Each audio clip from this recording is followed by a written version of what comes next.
India Australia இடையேயான partner Gavaskar கோப்பை தொடரின் 4வது டெஸ்ட் போட்டி கடந்த 26ஆம் தேதி தொடங்கியது. பாக்ஸிங் டே என்ற பெயரில் அழைக்கப்படும் இந்த டெஸ்டில் முதலில் பேட்டிங் செய்த ஆஸ்திரேலியா 474 ரன்கள் குவித்தது. இதையடுத்து களமிறங்கிய இந்திய அணி 369 ரன்களுக்கு ஆல் அவுட் ஆனது. இந்நிலையில் 4ஆம் நாளான இன்று 105 ரன்கள் முன்னிலையுடன் ஆஸ்திரேலிய அணி 2வது இன்னிங்ஸை தொடங்கியது. ஆனால் இந்திய பந்து வீச்சாளர்கள் சிறப்பான ஆட்டத்தை வெளிப்படுத்தினர்.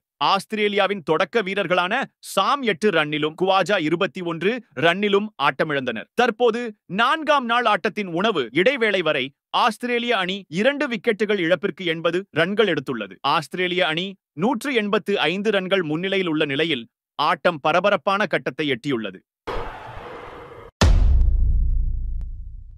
இந்திய கிரிக்கெட் அணி ஆஸ்திரேலியாவில் சுற்றுப்பயணம் மேற்கொண்டு 5 போட்டிகள் கொண்ட பார்ட்டர் கவாஸ்கர் கோப்பை தொடரில் விளையாடி வருகிறது. இதில் 3 போட்டிகள் முடிவடைந்த நிலையில் தொடர் 1-1 என்ற கணக்கில் சமனில் உள்ளது. இதனையடுத்து இவ்விரு அணிகளுக்கு இடையிலான 4வது போட்டி மெல்போர்னில் நடைபெற்று வருகிறது. இந்நிலையில் இந்த தொடரின் எஞ்சிய போட்டிகளில் இருந்து ஆஸ்திரேலிய அணி வீரர் ஜோஷ் இங்கிலீஷ் விலகியுள்ளார். ஆஸ்திரேலியாவின் பிளேயிங் 11இல் இடம்பெறாத இவர் 4வது போட்டியில் மாற்று பீல்டராக களத்திற்கு வந்தபோது காயமடைந்துள்ளார். காயம் 5வது போட்டிக்குள் முழுமையாக குணமடைய வாய்ப்பில்லை என்பதால் இவர் இந்த தொடரிலிருந்து விலகியுள்ளார்.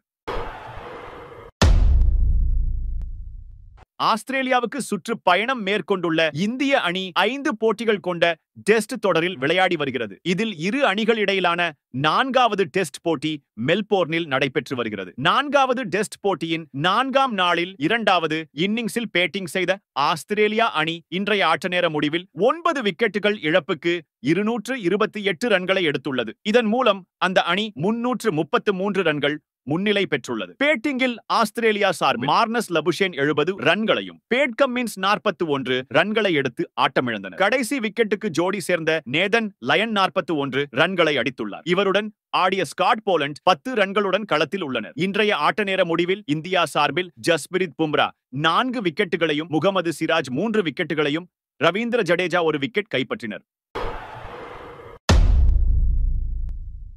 முதல் இன்னிங்ஸில் 8வது விக்கெட்டுக்கு களமிறங்கிய இந்திய வீரர் நிதிஷ்குமார் சதம் விளாசி அசத்தினார். இதனையடுத்து மெல்போர்ன் மைதானத்தில் உள்ள ஹானரஸ் போர்டில் நிதிஷ்குமார் பெயர் இடம்பெற்றது. மெல்போர்ன் மைதானத்தில் நடைபெறும் டெஸ்ட் போட்டியில் சதம் மற்றும் 5 விக்கெட் எடுக்கும் வெளிநாட்டு வீரர்களை கௌரவிக்கும் விதமாக இப்பலகையில் அவர்களின் பெயர்கள் இடம்பெறும் என்பது குறிப்பிடத்தக்கது. முன்னதாக மெல்போர்ன் டெஸ்டில் சதமடித்து அசத்திய நிதிஷ்குமாருக்கு 25 லட்சம் பரிசுத் தொகை வழங்குவதாக ஆந்திர கிரிக்கெட் வாரியம் அறிவித்தது குறிப்பிடத்தக்கது.